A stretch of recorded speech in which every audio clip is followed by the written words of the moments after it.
Bonjour Nifty, bienvenue à Nitserie Nicole. I am Nicole, and we are a crafting community.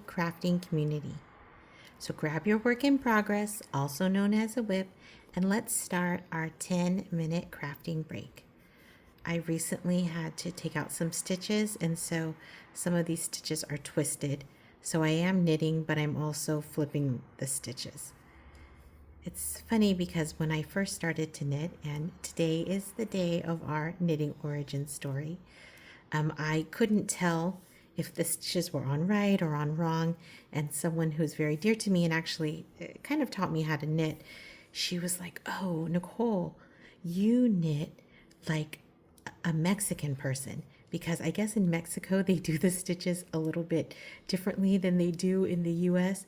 And in my area, there are lots of Mexicanas, and I guess they knit a little bit differently. And I didn't know what she meant because at that time I was still new and I couldn't see the stitches. But it's something about the direction of the stitches.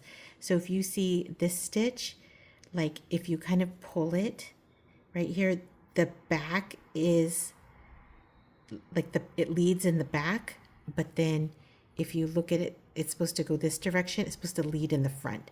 And so especially in this one, and I'll show you a little bit closer. So here it's leading in the front, and here it's leading in the back. Anyway, but I see it now and I can't unsee it. And before that, I just, it didn't matter to me. And honestly, I don't think that it makes a difference in the way that the stitches come out, like your finished product. But now that I've seen it, I can't unsee it. So I just keep going.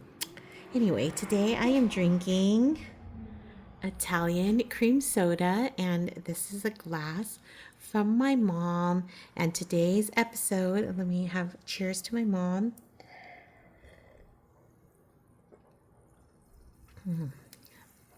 So I'm using Waterloo, a black cherry with some like fancy like cherries for like cocktails. But of course, this is just a soda.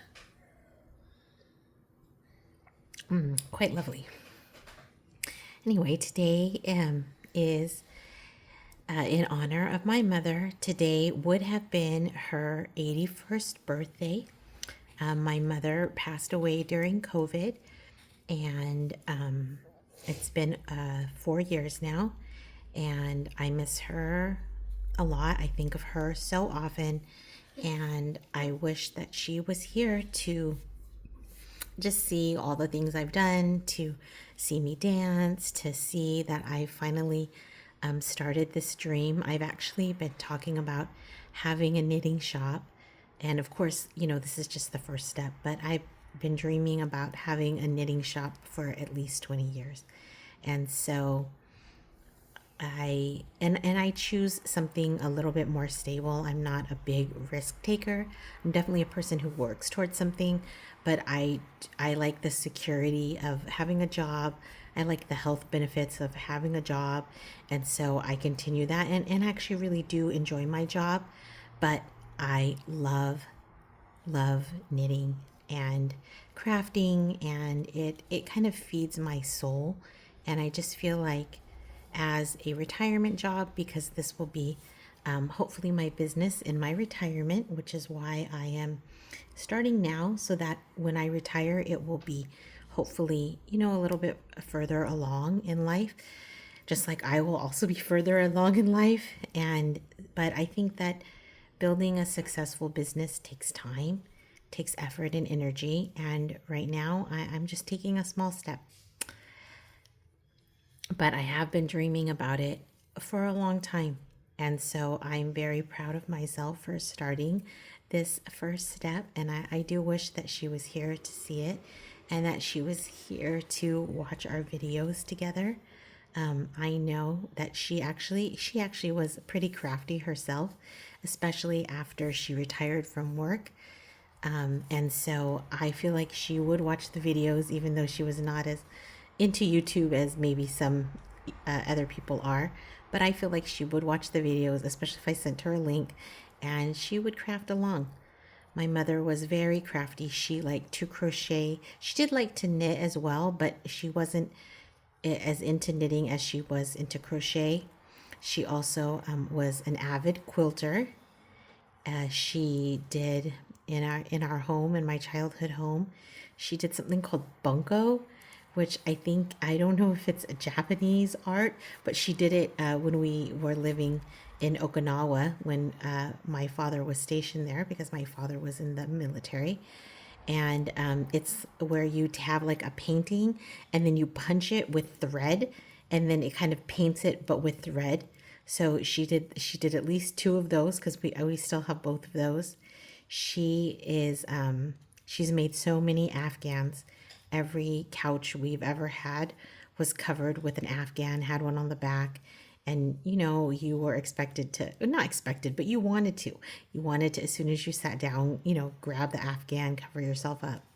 She also would make them for the car. And so there would always be an Afghan in the car.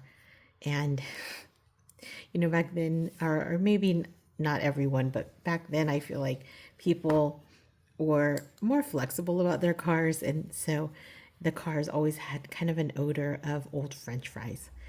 So that's always fun. It was like an Afghan that smelled like old French fries. It would always be in the car.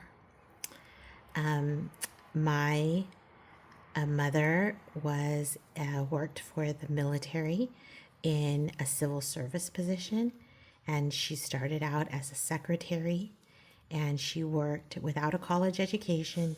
She worked her way up until she was one of the top civilian officials in the working for the U.S. Air Force. And it's something she really dedicated herself to her career, and she got a lot of enjoyment out of it. And I think it helped me to see that even at that time, women could be leaders in their field. And it definitely helped me to think that I don't have to be limited in that area, that I could have a career and I didn't just have to, not just be a homemaker, because actually I loved being a homemaker when I was able to be that, but that was not my only lot in life, that I could choose something else if I wanted to. But when I was about 20 and I had come to Southern California, because I grew up more in Northern California, I'd come to Southern California, and she was really sadly diagnosed with breast cancer. And at that time, I had kind of learned to knit. They used to have these books called Klutz, and they would teach you how to do something, and they would have it had like the knitting needles and probably a skein of yarn. And so the Klutz book, I learned to knit with a Klutz book because back then they didn't have much internet.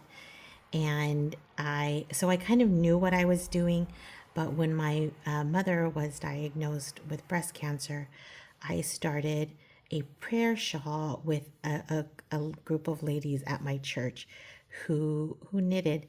And I remember that the pattern I used, and they still have this, I think it's called, I want to say it's Wool Ease, but it's a Lion brand. No, it's not Woolies. It's a fluffy yarn that actually is a little bit difficult to use because it separates. But I used that. Her favorite color was green, so it was green and like an ivory color. And I did 10 stitches in knit, and then 10 stitches purl, and back and forth like that, 10 at a time, so that it would make, kind of like a ripple, and it was quite lovely. And she really used that during her time.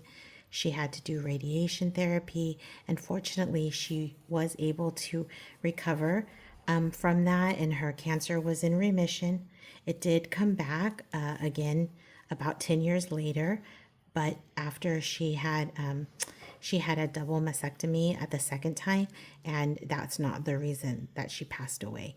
So I think that we've come so far in science, and having breast cancer is not the death sentence that it used to be. Of course, too many people still pass away from it, but many, many ladies can go on to have a full life afterwards. And between those times, she definitely had a full life. And so I just wanted to thank you today for joining us and listening to my story about my knitting origin story, which that was. I know I promised it to you several days ago, but I just thought it was fitting because really I had, I knitted that prayer shawl for her, and I put all my prayers in for her safety, her recovery, her remission.